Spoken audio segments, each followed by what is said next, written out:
एक व्यवस्था ही है ऐसा नहीं है, वो एक संस्कार भी है। Eternal vigilance is the price of liberty. लोकतंत्र के प्रति नित्य जागरूकता ज़रूरी होती है और इसलिए लोकतंत्र को आघात करने वाली बातों को भी स्मरण करना होता है और लोकतंत्र की अच्छी बातों की दिशा में आगे बढ़ना होता है। 1975 25 जून वो ऐसी काली रात थी जो कोई भी लोकतंत्र प्रेमी भुला नहीं सकता है, कोई भारतवासी भुला नहीं सकता है। एक प्रकार से देश को जेल खाने में बदल दिया गया था, विरोधी स्वर को दबोच दिया गया था। जयप्रकाश नारायण सहित देश के गणमान्य नेताओं को जेलों में बंद कर दिया था। न्याय व्यवस्था भी आपातकाल के उन भयावह रूप की छाया से बच नहीं पाई थी। अखबारों को तो पूरी तरह बेकार कर दिया गया था।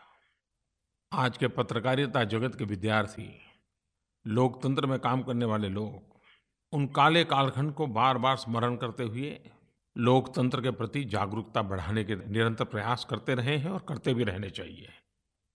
उस समय अटल बिहारी वाजपेयी जी भी जेल में थे। जब आपातकाल को 1 वर्ष हो गया तो अटल जी ने एक कविता लिखी थी और उन्होंने उस समय की मनस्थिति का वर्णन अपनी कविता में किया है। झुलसाता जेठ मास शरद चांदनी उदास। झुलसाता जेठ मास शरद चांदनी उदास। सिसकी भरते सावन का अंतर्गट रीत गया। एक बरस बीत गया। एक बरस बीत गया। सिखचों में सिमटा जग किंतु विकल प्राण विहग।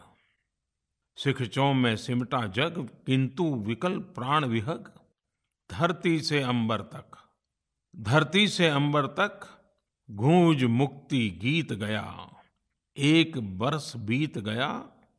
एक बरस बीत गया।